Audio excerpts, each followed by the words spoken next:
Your entire career actually sounds incredibly interesting because it's been, as you said, so multifaceted across the industry.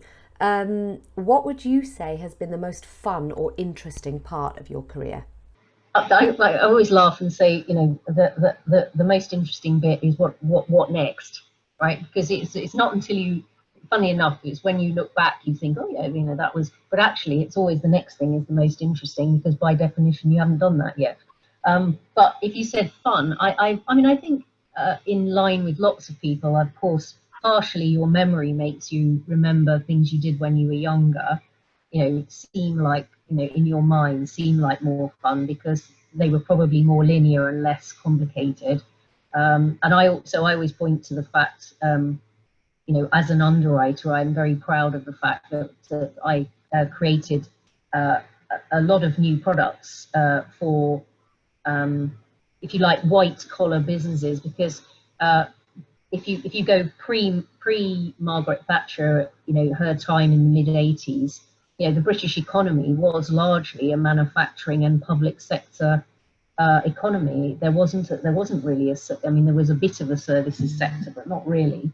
So almost all of our new economy was pretty much created, after that sort of 80s time, and that did change the face of what people were working in and where they went. Things like media companies didn't really exist, or things like technology companies didn't really exist, or consultancies.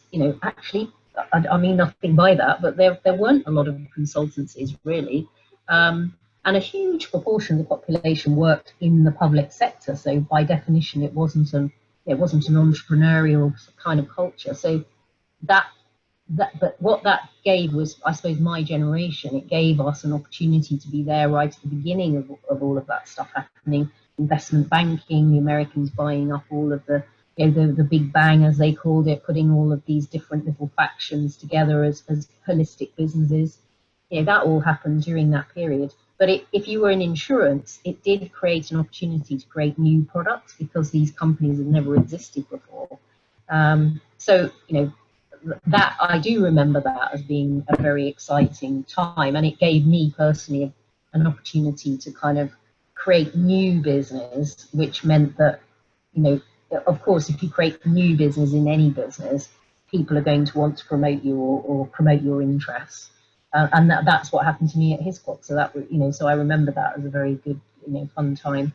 But having said that, when I suppose fun is the wrong word, but it was fascinating going through the whole entrepreneurial experience with OIM, because we pretty much set the whole thing up from scratch, funded it from scratch, created proof of concept, went through the whole funding experience of, do you do that privately or do you do that, from investors, or how do you do that? And then we actually went through the whole business of splitting the shareholding, selling OIF. This all happened within about 7 or 8 years. So it was like a cradle to grave experience of an entrepreneurial business in a very concentrated period of time. And then the challenge of actually taking it into another business and having to integrate it and create a pathway forward for it. So that seeing that holistic picture through, that was very interesting.